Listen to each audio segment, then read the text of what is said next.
Thank you, Mr President. I'd like to ask the Minister for Department for Enterprise what plans he has to review work permit legislation.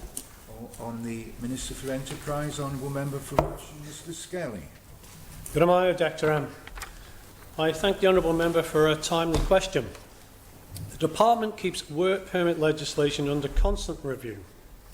Members will recall that the Department undertook significant reform of the work permit system in 2017, with the primary aims of simplifying and streamlining the process for employers and workers.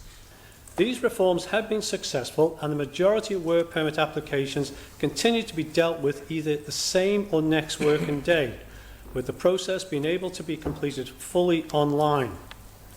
Members will be aware that more recently a temporary relaxation in requirements was brought under the Emergency Powers Act 1936, which extended the duration of existing work permits allowed to work permit holders to change employment and enable people in exempt employment to move into employment which would normally have required a permit.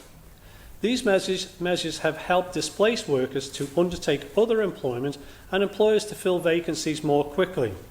As we move out of this exceptional situation, they will be withdrawn. As the island's economy enters the recovery phase, it is obviously important that government work collaboratively with employers to assist people back into employment and that opportunities are made available to those already living on the island.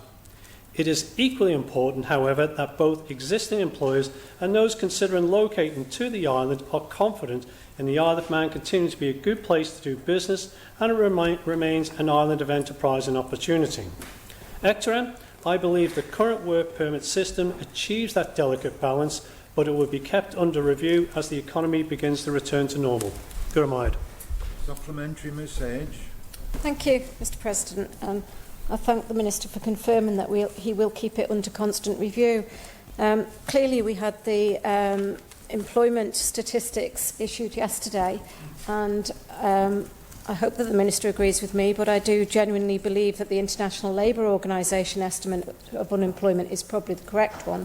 But can the Minister advise then, he says that he will keep it under constant review, can the Minister advise, is he going to look at the categories of exemptions and how he's going to review that? And clearly yesterday, some of the sectors with the highest numbers of unemployed, there's some unskilled sectors and there's also some skilled sectors, but there clearly is no vacancies in these areas. What is the Minister going to do to encourage people? I know he said that his department will, but how is he going to encourage people to retrain to be able to take up some of the positions, the very few positions that are now available on the island? Minister to reply. Good morning, Ectoran. Yes, a number of issues there.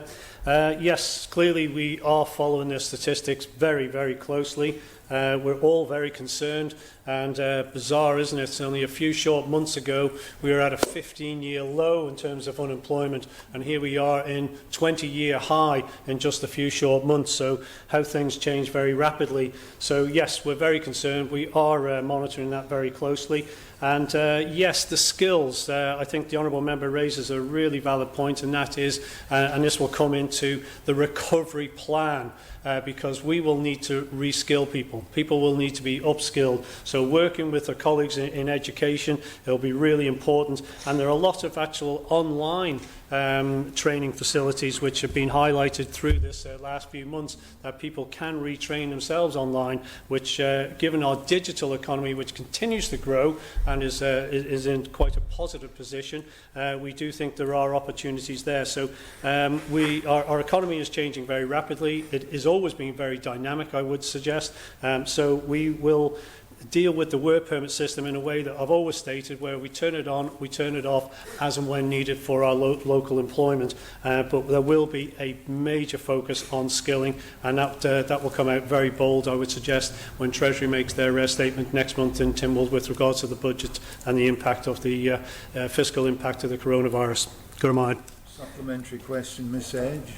Thank you, Mr President, and I thank the Minister for recognising that what an opportunity the island has to have a system in place that we can switch on and switch off to benefit, obviously, our local economy.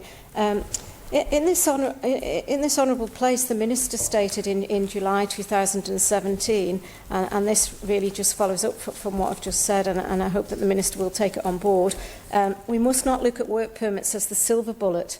But would the Minister agree with me that he now needs to look at work permits as possibly his golden bullet to ensure that we get all the people of the island back into work as quickly as possible into roles that they perhaps are capable of?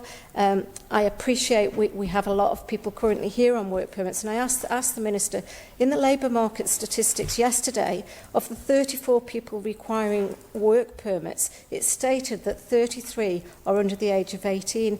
Can the Minister explain that figure and what that is in connection with? And also with regard to the categories for the sector, there seems to be a lot of cross sectors which could add up to quite significant numbers, and I just wonder how the Minister could break this down for me. Other business services, the 330 people unemployed. What's other business services? Can the Minister explain that, please, in answer? Honourable Member, it's going on rather long as a supplementary. Well, there's 2 or 3 questions. Thank you, Mr. President. There's 2 or 3 questions in there for the Minister. Minister to reply. Guramaid, Ector silver bullet, golden bullets, golden gun. No, the work permit is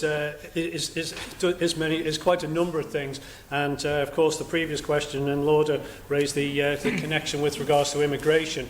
We have the work permit system for good reason, and we've retained it, we've reformed it, and it has worked very effectively. But whilst we clearly need to support our local employment and try and retrain people into those jobs that are hopefully going to be made available going forward, we also need to recognise that we must attract inward investment. We must attract skills to our island, because we have such a diverse economy, and this is what comes back to the dynamics of our economy, that we need to focus and try and look at those areas that can grow, and it can grow very quickly. So in terms of the age groups there, I don't have any data as to why that is. However, I would suspect that's related to the impact that's been felt very strongly in our hospitality industry and our retail sector, who have had to adjust very, very quickly. So I do think there would be a number of areas in that particular space. So I thank the Honourable Member for a question, and just highlight that it is very much on our minds that we will keep this under constant review. Supplementary question, Honourable Member for Douglas Central. Mrs. Corlett. Thank you, Mr. President. In light of the COVID-19 pandemics and the effects this may have on employment levels, would the Minister agree that the continued relaxation of work permits could lead to an increase in Isle of Man workers having to claim benefits as unemployment levels rise? Does the Minister believe that Isle of Man workers should be considered first? Minister to reply. Good night, Actor, and I thank the Honourable Member for a question. Yes, that's the number one principle of the work permit system. Clearly, if we have somebody here that is capable, able and skilled, they should actually have that opportunity. But clearly, that wasn't the case a few short months ago, and we had more jobs than we actually had people. Times change very, very quickly, and we are adjusting to it. But I would say having the work permit system has stood us in good stead, and I will hope it will continue to hold us in good stead. Final supplementary question. Ms Edge. Thank you, Mr. President. It's a quick one from me. Just wonder whether the Minister could circulate to all members whether any work permits were issued during the COVID pandemic from the 16th of March. Thank you, Mr. President. Minister. Good night, I will do so.